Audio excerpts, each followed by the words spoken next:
Yo, Amateur Lore here, and today we're looking at the biggest winners and losers from Week 5 of the college football season.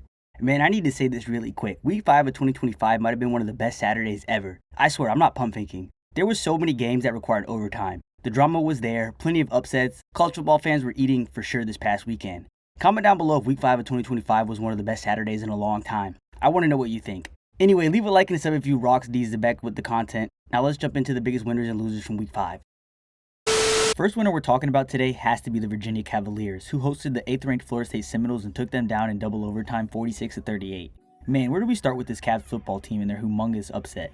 Coming into this game, the word was Virginia's O-line was a little banged up, and the big question for this game was if the Cavs could get some push up front. Yeah, if you watched this game live, then you saw their O-line was doing more than pushing the Noles. They were straight up leaning on them, rushing for a total of 211 yards, doing a lot of damage in the fourth quarter. Florida State knew exactly what this Virginia team was trying to do all game, but they couldn't stop them. I was waiting for Florida State to adjust and come up with some way to stop the run, but it never came.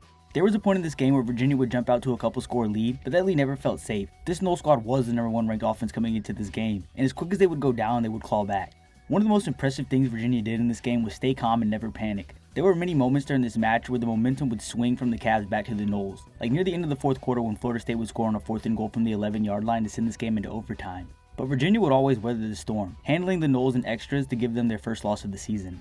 The Cavaliers quarterback Chandler Morris was playing out of his mind this whole game, making tough throws every time his name was called, and when he needed to get down and dirty, he had no problem keeping the pill and diving headfirst into a sea of defensive linemen. Passing for 229 yards with 2 touchdowns as well as rushing for 37 yards and 3 touchdowns. 5 total tutties on the night for this game's MVP. Virginia really needed this win. Now sitting at 4-1 and 2-0 in ACC play, the Cavs are sitting in a nice position to make some noise this season and possibly put out 10+ wins this year. I can't understate how impressive this performance was from Virginia. It never felt like during this game FSU was the better team. They held their own and executed when they needed to, especially in the clutch. Great win, Virginia, and for your reward, a spot in the top 25 for the first time since 2019.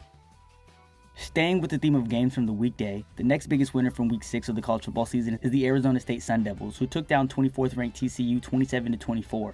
The Sun Devils really needed this win, already suffering a loss earlier in the season in Mississippi State, which the Bulldogs look pretty good this season, so that might not be too bad of a loss, but regardless, the Sun Devils couldn't afford to drop another game this season, especially a conference game with games against Utah, 11th ranked Texas Tech, Houston, and 14th ranked Iowa State coming up. Credit to ASU, because they got the job done, but it wasn't pretty, at least in the first half, because for a good majority of that half, the ball was bouncing the Horned Frogs' way as they would jump out to a 17-0 lead early. However, this Sun Devil offense and team just had too much talent and couldn't be held scoreless forever, as they would score 17 straight to tie this ball game up. While the ASU defense got off to a slow start, in the fourth quarter, where their team really needed them to show out, that's exactly what they would do, holding the Horned Frogs to less than 5 yards on 5 total possessions to end the game. The biggest play they made had to be that strip sack following an 11-play 73-yard drive that would end in a touchdown pass to Jordan Tyson, who played great, catching 8 passes for 126 yards and 2 touchdowns. The score was all knotted up at 24 when the strip sack occurred, giving the Sun Devils possession with less than 2 minutes to play in the ball game, where this veteran team who has been in positions like this before would take as much time off the clock as possible before kicking the game-winning field goal. Even with saying all of that, TCU would get the ball back with a minute left to kick a field goal or score a touchdown. And after watching Green Bay vs Dallas on Sunday night, 1 minute is more than enough time for a team to make some shit shake. Remember that Arizona State defense that only allowed at most 5 yards in the fourth quarter?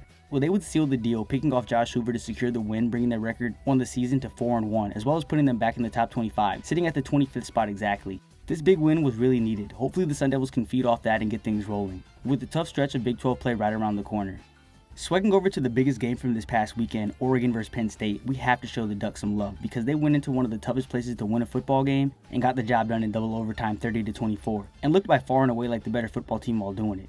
First thing I want to say is shout out to Dan Lanning and this Oregon Ducks football program. Ever since he took over, Oregon has been an elite football team, and in only his second year coaching in the Big Ten, he's already taken down the 2 Blue Bloods in Penn State and Ohio State. Back to this game though, boy was it fun to watch. This first half was all defense with both teams only being able to score 3 points. But if you were watching closely, then I think you would have noticed the Ducks were having a way easier time moving the ball around the field than the Nittany Lions were. Don't believe me, here's the final box score. Total yards, Oregon 424 to Penn State's 276. The Ducks quarterback, Dante Moore, looked incredible against State, passing for 248 yards, 3 touchdowns, as well as rushing for 35. This dude never got rattled once during this game. He was so cool in the pocket with an elite defense coming at him. There were so many moments where I was waiting for Penn State to just overwhelm him on defense, but that never happened. He was always one step ahead of Penn State. If he can play like this for the rest of the season, Oregon might be my new favorite to win the national championship. I legit cannot tell y'all enough how impressed I was by his performance against Penn State. Dude's going to be a problem in the NFL. As good as he was, the defense as a unit might have been even better. shutting down this Penn State offense until like halfway through the fourth quarter. But it showed me a lot seeing how they responded after the Nittany Lions offense would finally wake up and tie the game, sending it into overtime. Overtime was wild, with Penn State actually looking like they pulled off the comeback, and for a little moment in time, I was actually contemplating making a video about how James Franklin finally turned things around, until Dante Moore happened. Even with all the momentum doing a complete 180, Oregon would settle down, scoring to match the State touchdown, and then following that up with another touchdown to put the pressure back on Drew Aller, where he would throw a pretty ugly interception to give the Ducks the W. This win had to be one of the best over the weekend, and with Oregon currently sitting ranked as the number 2 team in the country, with no Ohio State or Michigan on their schedule, they do have a game in a couple of weeks at home against 8th ranked Indiana, but they should be favored in that game and every other game remaining on their schedule. Oregon is sitting nice, and after this big win, looks like one of the best teams in the country. If I had Oregon as one of the biggest winners from this past weekend, then Penn State definitely had to be one of the biggest losers. This game was by no means a must-win for the Nittany Lions. I'm sure they still have a high probability of making the 12-team playoffs, but man, a win here would have been big for this college football program. Penn State's offense looked terrible for the first 3 quarters of this football game. They really remind me of the Notre Dame football teams under Brian Kelly. A solid defense with great running backs, but absolutely zero explosiveness on the offensive side of the ball. Penn State couldn't get anything going for the first 45 minutes. Things got so bad that the home crowd was booing their team. You never like to see it, but to be real, I can't blame them. Where were all of the new transfer wide receivers? They were very quiet in this match. So quiet, in fact, I don't think the Oregon defense was ever too worried about Penn State busting a big play through the air, allowing them to key in on their rushing attack, which they did and for the most part shut down.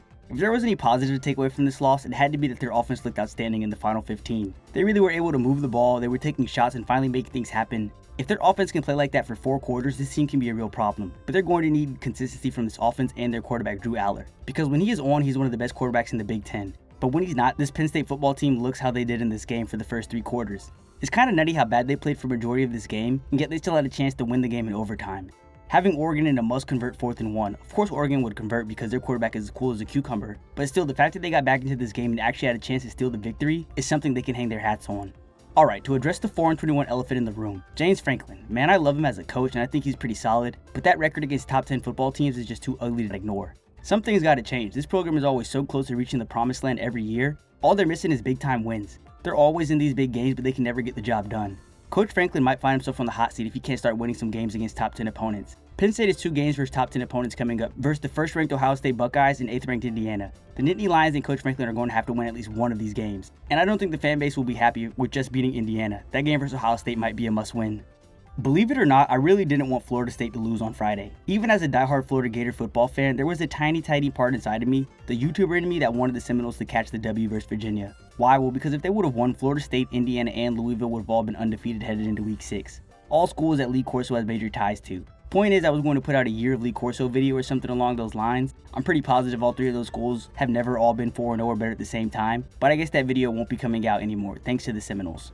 Okay, a big reason I have the Noles as one of the biggest losers for week 5 is that they could not afford a loss at this point in the season if they wanted to keep their 12-team playoff hopes alive. With a matchup coming up this week versus Miami, who looks like serious national title contenders at this point in the year, and then still having to travel to Clemson and Florida at the end of the season. If Florida State would have took down the Cavs, they might have been able to get away with a loss or 2 to end the season. But if they lose to Miami, things could get really ugly really fast, with the Seminoles having to go perfect to finish their season if they want to make the playoffs.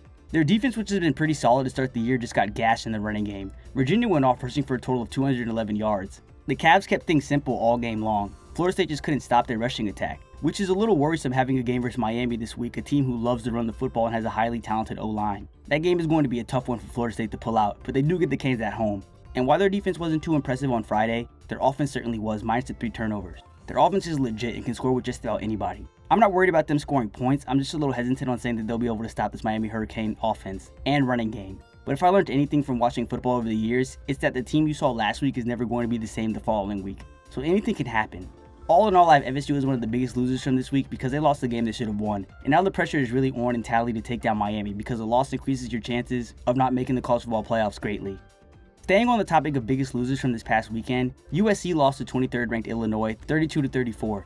Now, to be fair to the Trojans, this was a great football game and USC scratched and clawed their way back, fighting as hard as they could, but in the end the Fighting Illini were just a little bit more hungry. Originally I thought Illinois would come into this game after a hard-fought match with Indiana, but since they got boat raced, this Illini squad from this past weekend was angry and had a point to prove. Especially quarterback Luke Altmaier, who ate this USC defense up like commissary, going 20 of 26 for 328 yards and 2 touchdowns, as well as having a huge clutch run for about 13 yards to help set his kicker up for the game-winning field goal. I can't really fault USC too much because they played a good game. They might have started a little slow, but they were in the lead with less than 2 minutes left to play in the ballgame. I will say their defense was getting worked, giving up 502 total yards, but they were able to force a clutch turnover late in the game to help their squad take their first lead of the match, but that comes with a huge caveat, as the Fighting Illini were moving the ball all over the defense before they would fumble it on a run from Khalil Valentine, who mind you was on his way to the end zone before a USC defender would knock the ball out from behind. I'm saying all of this because their defense really got exposed this game, but the offense was able to pick up some of the slack and keep them in the game. They just got really unlucky running into a war-ready Illini squad, and that's part of the biggest reason they're losers to me from week 5 of the college football season. They could not afford a loss this early into the season. With tough games coming up versus Michigan, then a road game against Notre Dame with a trip to Eugene, Oregon scheduled towards the end of the season, the Trojans were one of my dark horse teams to make the college football playoffs. And before this loss, I'd say they were sitting in a pretty nice position, but now after this loss, it's going to be a long climb back into the 12-team playoff conversation. Let's slide over to the SEC quickly to talk about 2 more winners from this past weekend before we end this video. Starting with the Alabama Crimson Tide, who took down 5th ranked Georgia on the road 24-21. For selfish reasons, I was so happy the Crimson Tide won this football game. Now we get to see 16th ranked 5-0 Vanderbilt match up with the Tide this weekend. That game should be fun to watch and will tell us a lot about that Vanderbilt football team. So one of the reasons I have Bama as a winner from week 5 is because they have an extremely tough second half to their schedule with the gauntlet of 8 games coming up versus Missouri, Tennessee, LSU, and Oklahoma. They needed this big win. I don't think they could have afforded another loss. Can someone tell me why no matter who the coach is, Alabama always seems to have the Bulldogs number? It's getting a bit ridiculous, don't you think? I've seen a couple of Georgia fans on my timeline making fun of the fact that one thing guaranteed in life besides death and taxes is the fact that Georgia always loses to Alabama. Jokes aside, the offense looked good, not the rushing, but the passing attack was pretty deadly. Quarterback Ty Simpson played a nice game, passing for 276 yards and 3 total touchdowns. If he can keep up this level of play, Alabama is going to be a real threat to win the SEC and get the automatic bid for the 12-team playoff.